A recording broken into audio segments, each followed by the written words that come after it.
Kdo so? Koga ljubijo?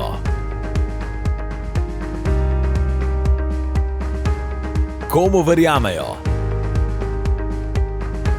Spregovorili so samo za vas. Iskreno, z Majo Oderlap. Dobro večer želim, spoštovane gledalke in cenjeni gledalci. Nocoj se bomo posvečali košarki. V svojo družbo sem povabila izjemnega slovenskega košarkarja, tudi trenerja. Spremljali smo ga vrsto let, 16 sezon je igral pri Olimpiji in gotovo ni pred malimi ekrani kakšnega športnega navdušenca, ki ga ne bi poznal. Ja, z marsikakšnim izzivom se je že srečal in pravi, da se ne preda kar tako in da je vsak dan prav poseben. Dušan Hauptmann, dober večer. Dober dan, dober večer, lep pozdrav. Dušan, vsak dan je poseben, posebni ste pa ne nazadnje, seveda tudi vi, vaša zgodba. Kako se je začelo to, kako se je začela ta ljubezen do košarke? Kasneje, kot se začne pri otrocih danes, a ne? Prav gotovo. Najprej hvala lepa za take lepe misli. Ja, res je. Sicer lahko bi tle malce podiskutirala, a me res vsi poznajo. Čeprav moram reči, prav danes, za kot zanimivost, sem bil pri kardiologu, kjer me je sestra spoznala in bila vesela, da me je spoznala, kar hočem povedati, da sploh ta srednja generacija, ki je spremljala to Olimpijo, to košarko, pred par desetletji nazaj, še vedno smo pustili en vtis in smo na nek način še prepoznavni, čeprav je to že daleč nazaj. Ja, res je, tako kot ste rekli, danes se s športom vrhunskim začnejo baviti 6, 7, 8 letom, kar je za mene prehmalo. Pa ne samo zato, ker smo naša generacija se začela s 13, 14 leti šele sistemsko ukvarjati športom. Predvsem mislim, da to ni dobro zato, da tako kmalu začnejo zaradi prenasičenosti. Prekmalu se bo marsikdo naveličil, nasitil treningov, tekem, neke odgovornosti, nekih tenzij. Morda bo nekdo rekel, saj prav, da čim prej se upelje v ta življenje, ki je pač tudi na nek način tekma. Jaz pa pravim, da v športu ne. V športu treba začeti postopoma.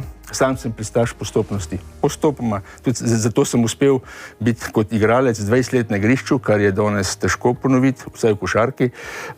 In to je plod tega, da sem bil seveda, veliko sem treniral in pa napredoval sem postopoma. Nisem preskakoval stopnice, kar je danes, marsikdo hoče to narediti. 14 nekje ste se srečali s košarko.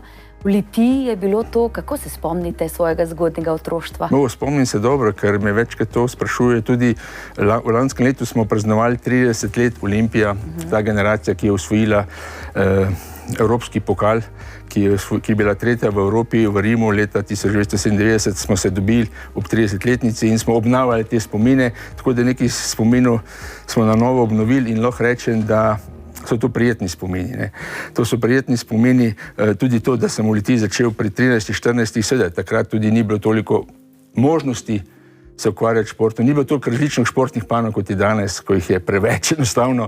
Imeli smo nogomet, imeli smo košarko, vsaj v Litiji, v naselju Gradec, kjer sem začenjal. Imeli smo koč, ki ga je oče zgradil sam in potem smo vsi, naša generacija, naših fantov smo začeli tam metati in pač metali noč in dan, tudi na račun to, da je šola šepala, da smo imeli probleme doma.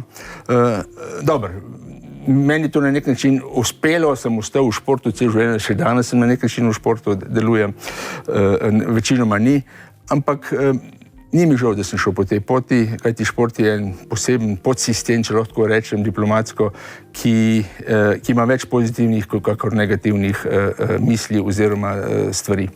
A sta vas starša spodbujala k košarki? Ne. Starša pač, kot verjetno še kjermo drugo v tej moje generaciji, nista vplivala, niti nista spremljala, če sem pošten, koliko je danes, ko imamo lih kontraefekt, ko starši spremljajo otroka na treningih, na tekmah in so celo trenerji še celo, tako da je tudi nekaj težav v slovenskem športu zaradi tega. Ne, moji starši niso bili taki, niso bili nič proti, seveda jezni so bili, ker je šola trpela. tako da sem potem na stara leta v narekovaju moral se to poravnati in dokončati te fakultete in te zadeve. Ampak meni je uspelo, jaz sem v športu užival, še danes imam ta privilegij, da delam v športu in sem vsak dan vesel, da je temu bilo tako. Kdo vas je pa potem navdihoval na poti? Ja, takrat seveda nismo imeli take možnosti, kot imajo danes športniki, nismo imeli zgleda, ne vem, recimo košarkaši v NBA, nismo mogli spremljati tekme v Evropi. Pač v bivši državi smo spremljali najboljše košarkaše, športnike, tistih smo pač lahko. Tudi televizija ni bila še po vsakem stanovanju, tako je bilo včasih pač, da bi lahko gledali tekme. Tako da smo bili samouki v vseh pogledih. Zato tudi veliko je predčasno oziroma niso končali v športu oziroma so šli pač v druge dejavnosti. Meni je pa, kot sem rekel, sem ustrajal, mi je uspelo. Seveda, tudi starša sta rekla, ja, ko je bilo treba s 16 leti je tu doma. Zati 16 sem šel doma v Celje, kjer sem pač hodil v šolo in igral košarko. In potem seveda pot naprej v Olimpijo in tako naprej. Tako da starši mi niso zavirali, seveda podpirali, pa pač niso več, kot so me pač lahko. Jaz sem slišala, da bi lahko šli iz Celja v Ljubljano tudi peš, če bi bilo treba. Ja, še prej bi šel pa peš iz Litije v Ljubljano na trening Olimpije, kajti Olimpija je bila takrat in ah. Košarka je bila takrat in ah, prvi šport, ki nažalost danes ni. Sicer za mene je, ampak realno pa ni več temu tako. Seveda, peš, hodil sem z vlakom. Litija, Ljubljana 2krat na dan v začetku. Kar se danes težko predstavljamo, da bi igralci hodili z vlakom redno linijo na treninge, pa domov, pa tako naprej. No, ampak takrat so bili taki časi in jaz sem zdržal vse to.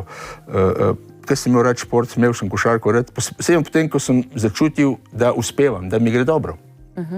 Kaj pa, ko ni šlo dobro? Ko ni šlo dobro, sem se pa zaprl v sobo pa jokal. Pa žviciral. Enostavno tako je bilo, ampak je zmagala ta plat pozitivna in tudi relativno kmalu sem preskočil to Litijo, igranje v Litiji, Trbovlje, Celje, Olimpija. V tujino pa nisem šel, to je pa tudi res, kajti, če sem pošten, prave ponudbe za igranje v tujini sem dobil šele na koncu kariere pri 34-35 letih. Takrat pa sem imel že družino in se nisem odločil za profesionalno pot v Evropi, ampak sem dokončal fakulteto in šel v državno službo. Kako vas je košarka izoblikovala, preoblikovala?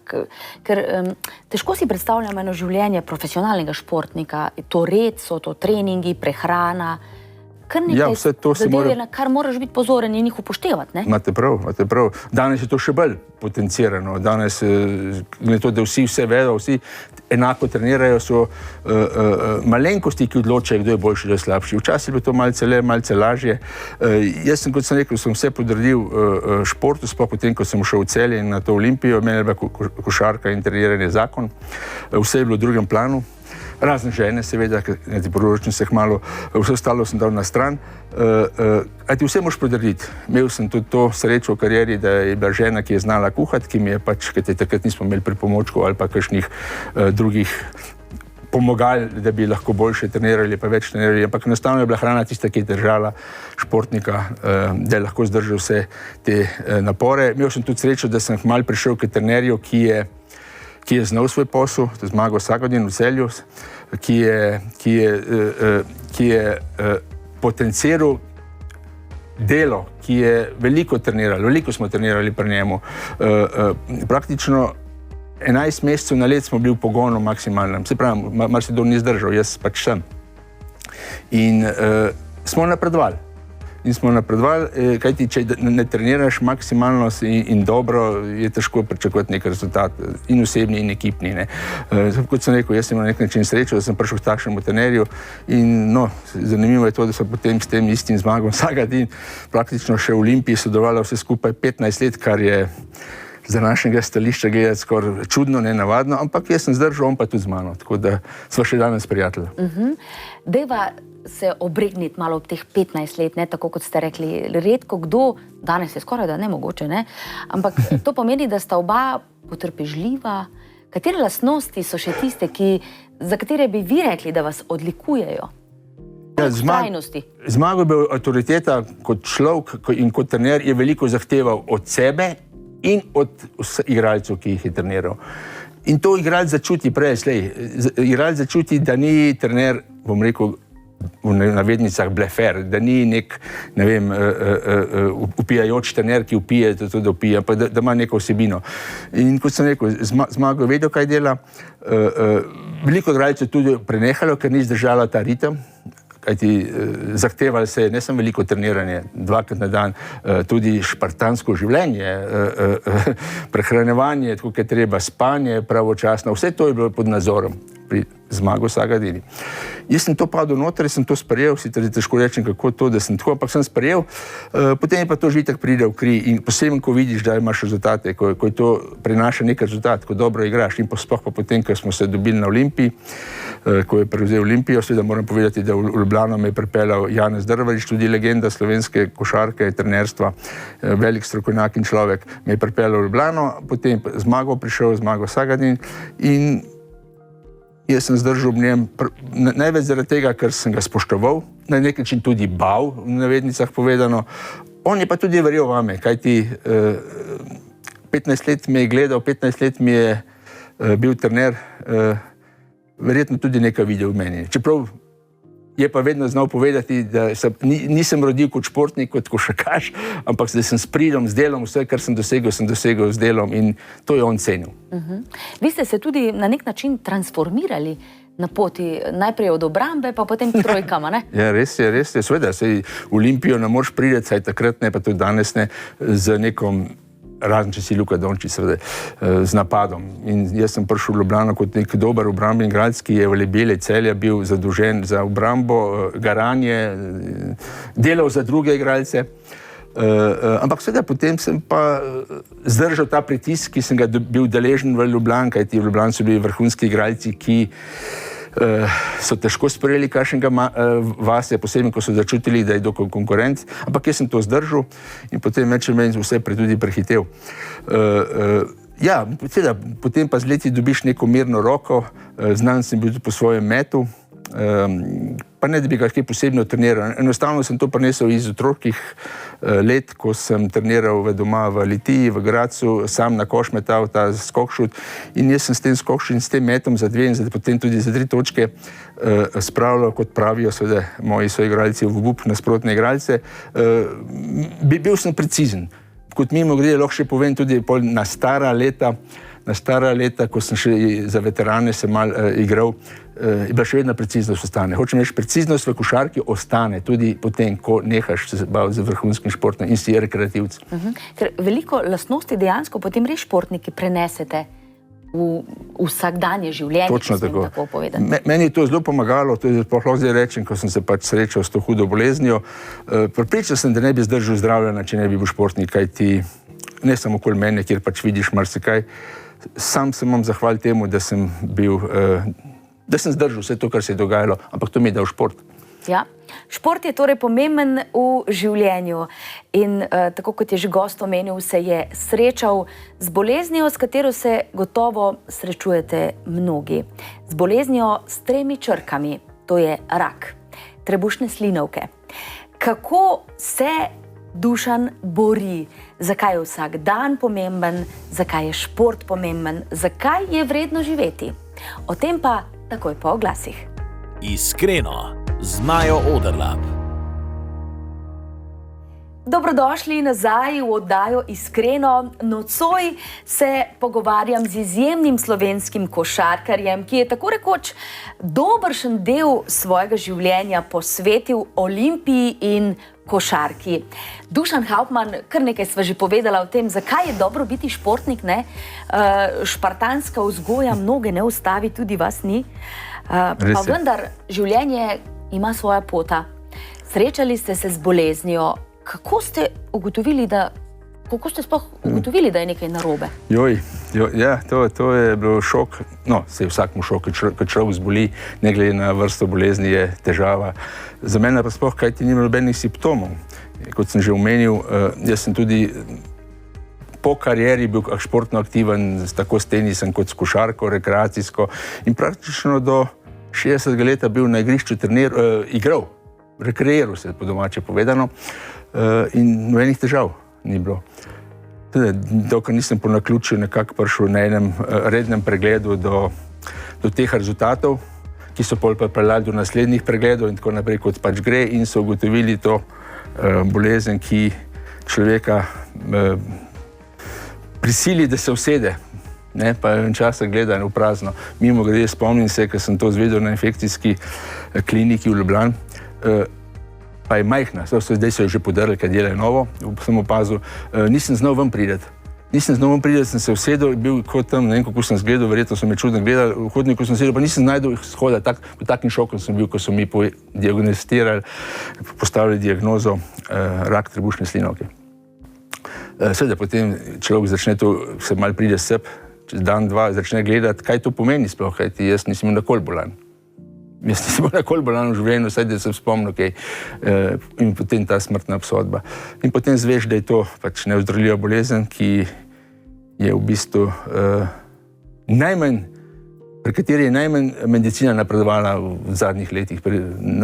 Posod so neki napredki, stopnja preživetja večja, neke terapije, zdravila, ki pomagajo, pri tem pač ne.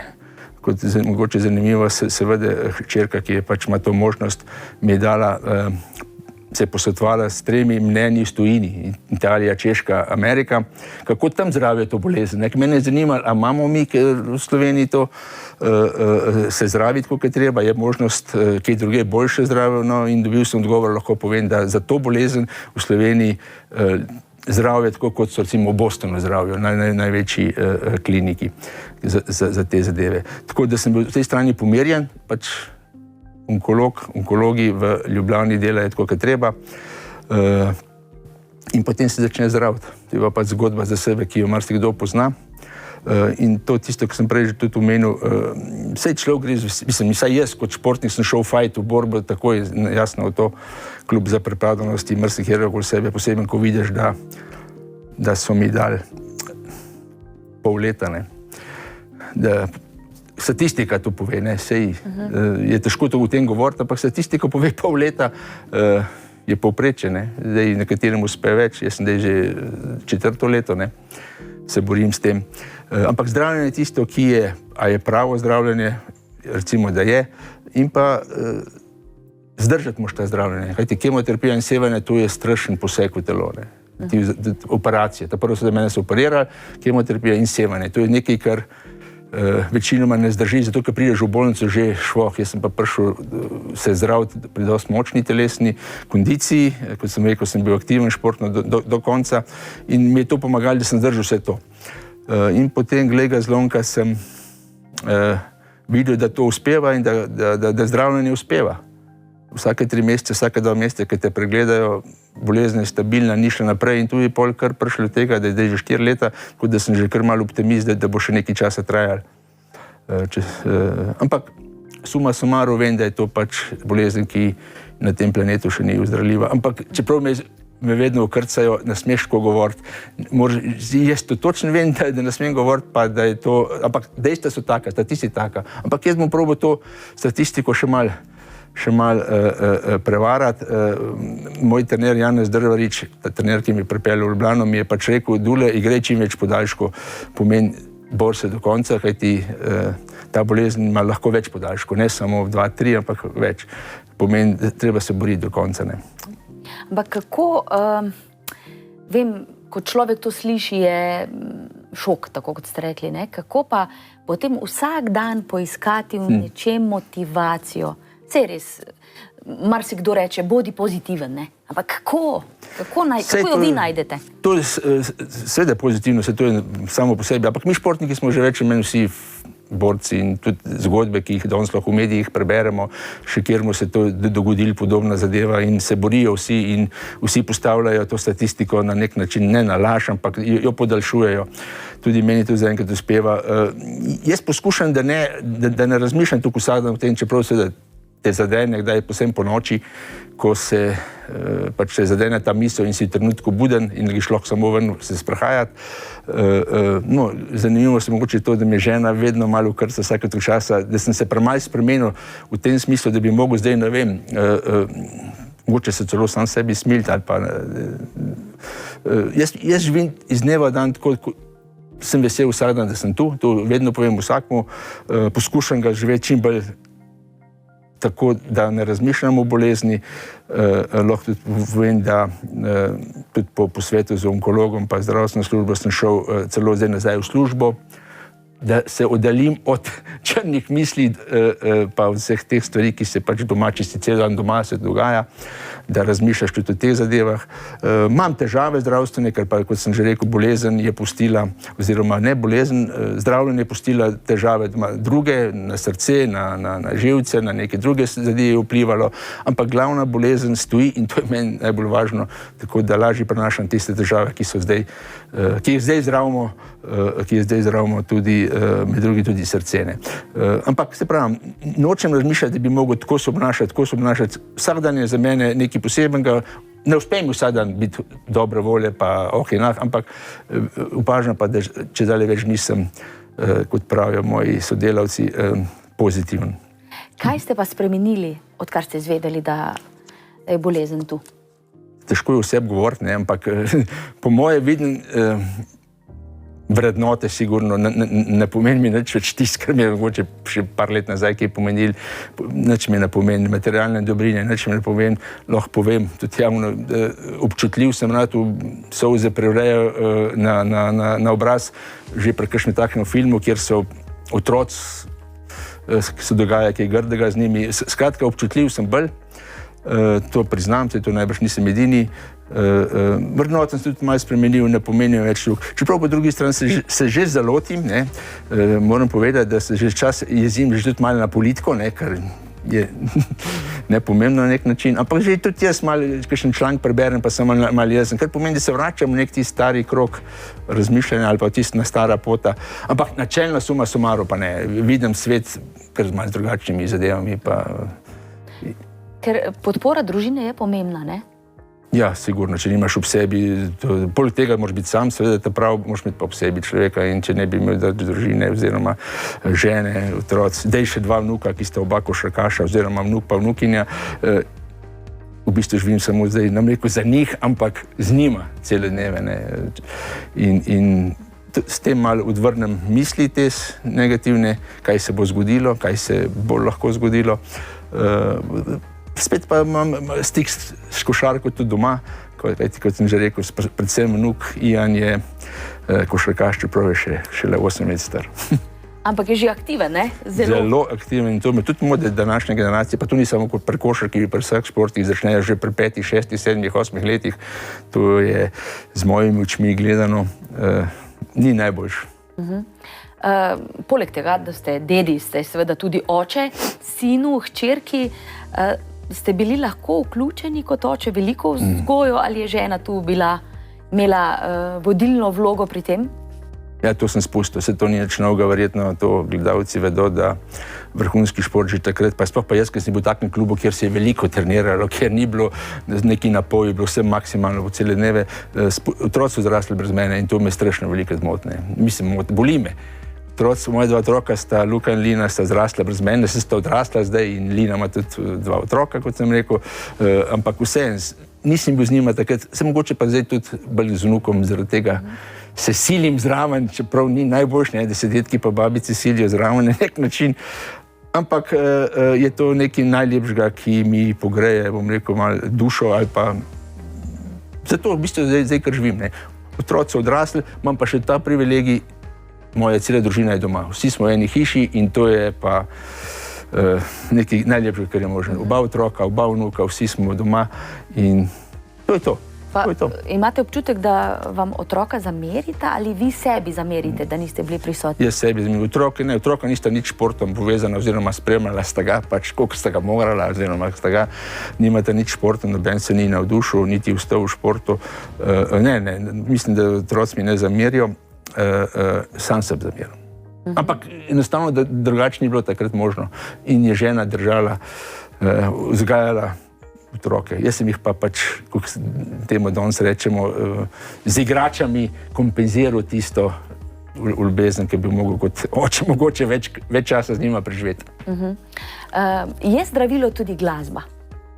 Ja, za mene je. Mene je sploh sedaj, ko po noči, sploh, ko sem že omenil, velikrat me je preblisne in sem po noč buden, ko sto mamic in poslušam muziko. Vse odvisno, če me boste vprašali, kakšno, vam bom kar povedal, odvisno od razpoloženja. Zadnje čase sem bolj romantičen, bolj nežno in poslušam bolj tako muziko, ampak vse odvisno od razpoloženja.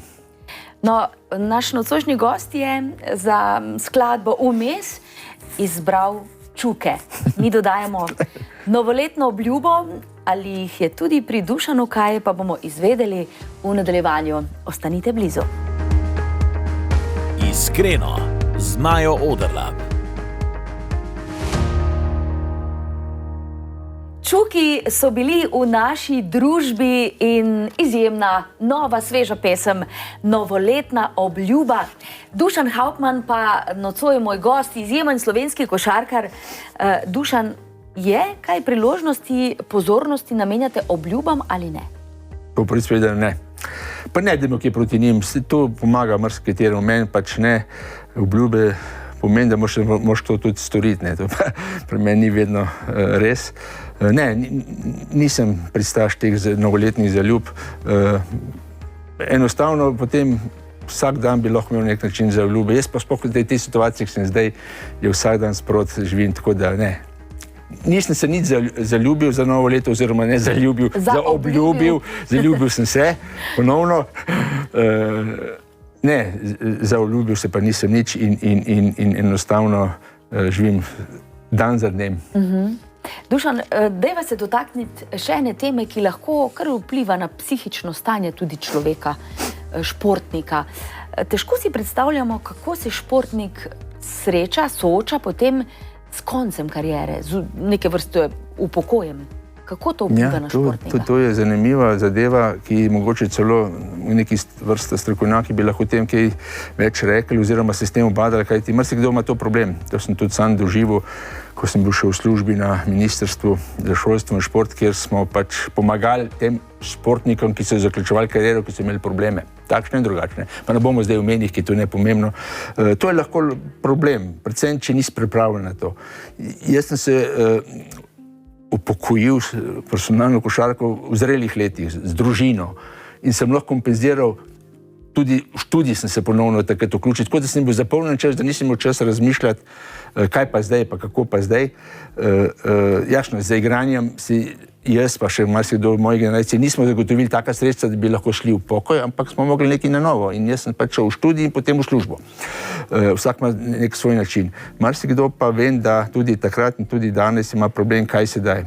In zato je tle en tak problem lahko rata, če ni športnik pripravljen ali pa če ni dovolj zrel, če lahko temu tako rečemo, kdaj zaključiti kariero. Čeprav moje osebno mnenje je, da ne vsak čim dlje igra, zato ker to, če rad dela, pa če še uspešen v športu, ne bo čim dlje športnik. Seveda, mora pa tudi malce vzad že razmišljati, kaj bo, ko bo.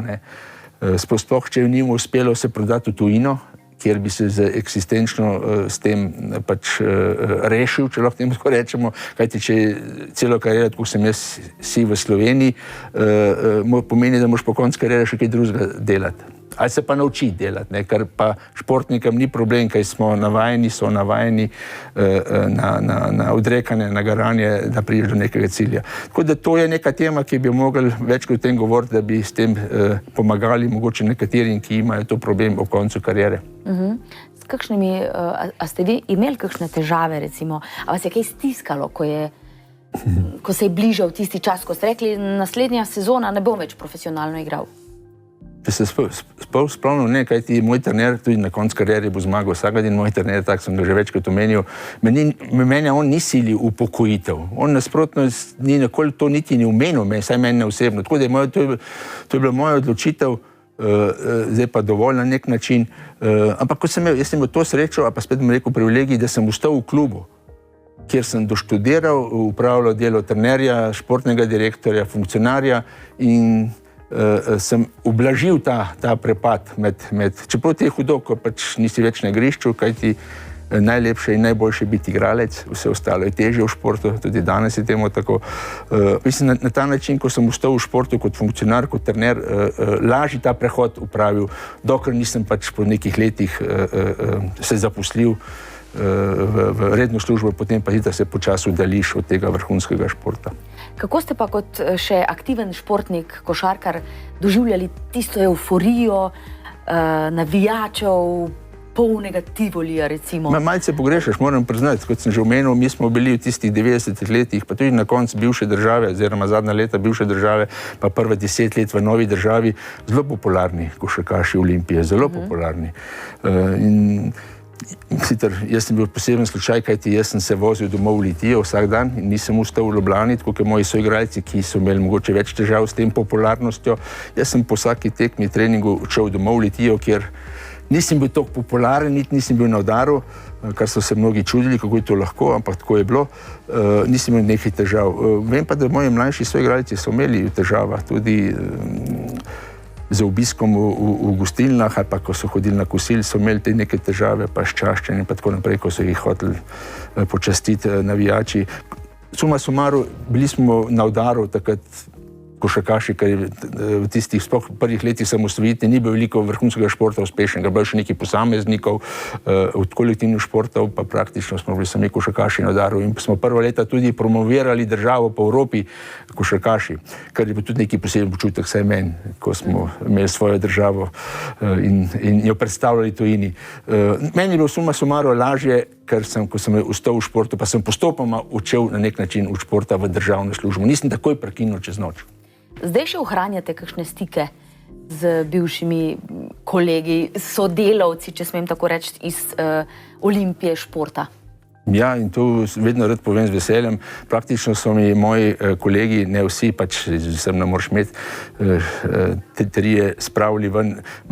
Moram povedati, ko sem dobil to diagnozo in ko sem se zdravil, sem se zaprl v hišo. Praktično jaz nisem šel ven 2 leti. Če malo pretiravam. Nisem bil v javnosti, nisem nekjer bil in so me te fantje, moji bivši soigralci, bom rekel, pripravili oziroma zbezali ven in da sem potem spet začel med ljudi hoditi tudi na razne druge zadeve. No, med drugim tudi, seveda, CD-vita Olimpija je pripravila en velik dogodek, ko je upokojila moj dres v Stožicah. Ti visi pod stropom? Ja, to je tisto, ki je pripomoglo, da sem se ponovno vrnil med ljudi, če lahko temu tako rečem. No.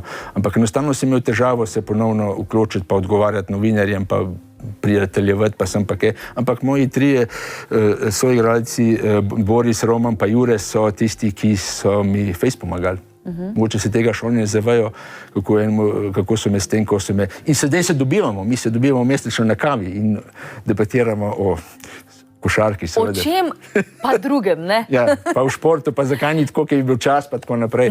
Pa o čem še? Kaj poleg športa še fantje debatirate? V družini. O družini? Ja. Če kakšen otrok trenira. Ne, niti ne tukaj. Čeprav jaz sem bil dosti aktiven v lokalni politiki dolgo časa, tako da jaz bi lahko rekel na to temo, ampak ni pomembno to več. Ne, v družini, otroci, ki trenirajo, pa zakaj ni košarka spet tako popularna, kot je bila včasih, pa tako uspešna? Tako kot ste omenili, 10 številka vašega dresa, obešena pod strop Stožic. Koliko vam sicer konkretno to priznanje pomeni? Pomeni, da tistih mojih, če štejem vsa leta, ko sem v Olimpiji 22 let, pustil kariere, da to cenijo. Ti ljudje, ki so zdaj, ki vodijo ta klub, to cenijo, kajti to ni mala stvar, da upokojijo dres. Čeprav mislim, da bi mogoče še kdo zaslužil v Sloveniji, ljudem zdaj za košarko, seveda, predvsem še kakšen trener, da bi lahko se mu zahvalil, ki je več desetletij pustil sled v Olimpiji. No, ampak Olimpija je to naredila, CD-vita Olimpija je to naredila, kar je seveda meni dodaten plus, da sem se vrnil med ljudi, med košarkaše, oziroma tudi na kakšno tekmo že grem, kar je bil včasih takoj prva leta, niti nisem spremljal po televiziji tekem jaz, nič več. Tako da sem zdaj že bolj normalen, ratujem v tem smislu. Ja, to mi je veliko pomagalo. Moji bivši soigralci in pa CD-vita Olimpija so v bistvu tisti, ki so me spravili, da sem zdaj tako, kar sem spet. In to je zelo pomembno, da imamo ob sebi tako največ ljudi, ki nas čutijo, ne? Ja, ker tudi pomeni, jaz sem bil tem fantom kapetan vrsto let, sem bil najstarejši dolgo časa tam in zdaj šele vidim, da to cenijo. Takrat nisem to tako čutil, pač rekel si najstarejši, bod kapetan, pa bod ti vodja, kakorkoli že. Zdaj pa vidim, da to jim je ostalo in večinoma, ne samo te, ki sem jih omenil, tudi ostali so veseli, ko se vidimo. Ne? In to mi veliko pomeni. Pa ste radi tudi sicer vodji ali ste bili pahnjeni v to? Dobro vprašanje, kaj tu je daleč nazaj. Ne, nisem. Dolgo leta sem bil pač član, trenerji so mi zaupali, kajti biti kapetan pa nek vodja, če lahko temu reči. Ne sem, da dosti dobro igraš na igrišču, moraš biti tudi v garderobi kapetan, kar ni vedno prijetno. Tam se dogajajo stvari, ki jih ljudje ne vedo in pravi, da jih ne vedo. Meni so zaupali vsa leta, se pravi, igralci so se menjali, jaz sem pa ostal vsa ta leta in najbrž je vse to bilo razlog, da sem potem postal nek, če lahko temu tako rečem, sami se lider ali pa kapetan vsa ta vrsto let. Zdaj ste mi dali izziv, nas pa vseeno zanima, kaj se v garderobi dogaja. Mogoče ne vseh detajlov, no, ampak ko je zmaga, je verjetno veselo, ne? Ko je pa poraz, je pa nekaj čisto drugega.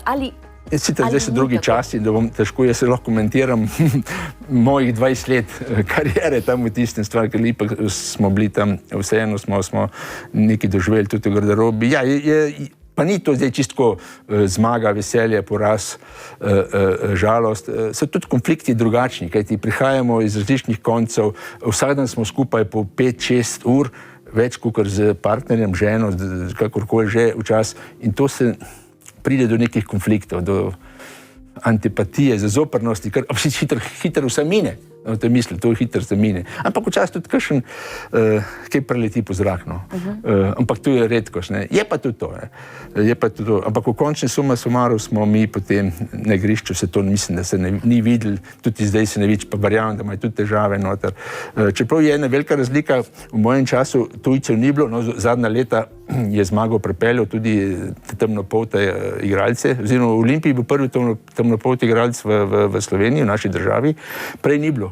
So bili sami domačini, ni bilo tujcev, niso smeli igrati. Zdaj so tujci, večinoma tujci, je to verjetno garderob drugače. Predpostavljam, da je še bolj turobno, pa bolj žalostno, ker mi smo bili tam le nekaj let skupaj, smo se poznali, smo se veselili, tudi bili jezni včasih, ampak večinoma smo se veselili en drugega. Zdaj je pa to vse čisti profesionalizem, ki takrat je bil tudi, ampak ne v taki meri, pa verjamem, da je garderob malo drugače. Ampak v bistvu smo igralci za to, da so na igrišču najboljši. Sej garderoba je pač en del življenja. Važno, da se zmaguje v športu. No. Tudi odnosi so pomembni, seveda. Dušan, rekli ste, da diskutirate s kolegi o tem, kako bi naj bilo, pa ne, tudi o košarki, seveda. Kako bi pa naj bilo po vaše? Kaj mislite? Sedaj? Ja. Kaj bi si vi želeli? Kako vi vidite košarko? Moram reči, da sem spremenil mnenje, seveda posledice tega, ker sem že omenil, nisem spremljal, bil sem zaprt na nek način, nisem spremljal to košarko, zadnja leta pa spremljam, pa sem spremenil mnenje, kajti nisem imel prav, ko sem tako razmišljal. Bil sem jezen nekaj časa na vse, ki so dovolili, da Ljubljana nima več evroligaša, da nima Olimpije, ki bi igrala na najvišjem rangu tekmovanja, pa če igra zdaj v drugem rangu evropskem tekmovanja, pa še tu enkrat uspešno, enkrat. Letos je uspešno, lanskrat ni bilo uspešno. Kako to spremeniti? In moram vam povedati, da tudi te, ki so zraven zdaj, ali pa ki poznajo mnogo bolj kot jaz, ni odgovora. Kar mi ni všeč, kar pomeni, da bomo še nekaj časa gledali tako košarko, da bi pa rad gledal polno stožnice oziroma polno dvorano, 12,000 ljudi in pa Olimpijo v Euroligi, pa da je še več naših noter domačih igralcev.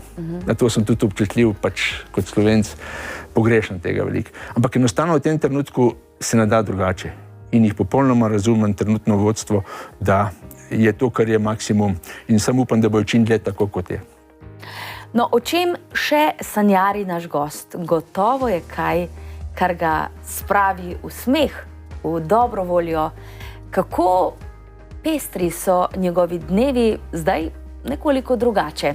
O tem pa v zadnjem delu naše oddaje, pa seveda tudi o sanjah in sanjarjenju. Takoj po oglasih. Iskreno, z Majo Oderlap.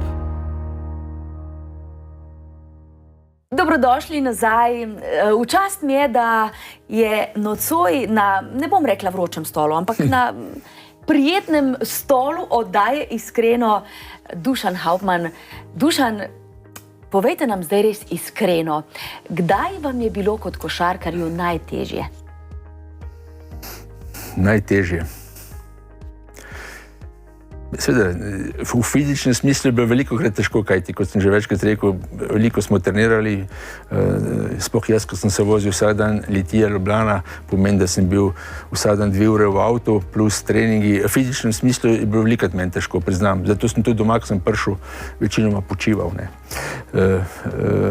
Tako, mogoče je bilo še najtežje, če lahko to rečem, takrat, ko smo na Final Fouru v Rimu, da nismo dosegli boljši rezultat, kot smo, čeprav smo bili 3. v Evropi, kar ni bilo slabo, za tistem trenutku celo zelo lep, velikanski uspeh, da smo dobili v polfinalu nasprotnika Olympiakos iz Grčije, ki je bil takrat zelo dobro igral in ni bil premagljiv, da nismo igrali v finalu Euroliga. Mogoče je bilo takrat to najtežje po športni plati, kajti imeli smo res dobro ekipo, bili smo dobra klapa tudi v garderobi, dobro smo igrali, presenetili Evropo, prišli do Final Foura med najboljše 4 v Evropi, kar je bilo presenečenje za takrat, Slovenija v Final Fouru, Olimpija v Final Fouru, pa smo naleteli pač na žreb, da je bil v polfinalu od Olympiakos, ki je potem tudi postal evropski prvak, kajti če bi mi postali evropski prvak, bi bila to krona vseh kron.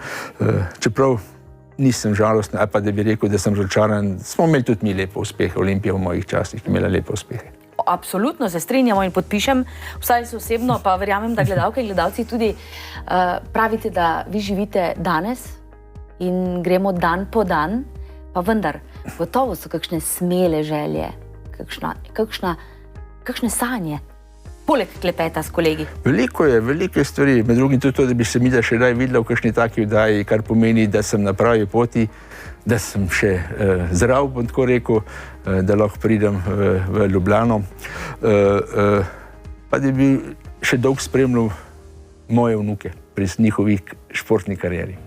To mi je mogoče v tem trenutku na današnji dan še najbolj. Moram priznati, odkrito, da nisem verjel, da bom dočakal, da bo šel moj, recimo vnuk je starejši, v 1. razred in zdaj v 3. razredu in ko sem to, v bistvu bi to najbolj hudo, da ne bom mogel vnuke spremljati, kako rastejo, ko sem zvedel, da to bolezen, kajti pričakoval sem, da bo son koncu vsega kmalu.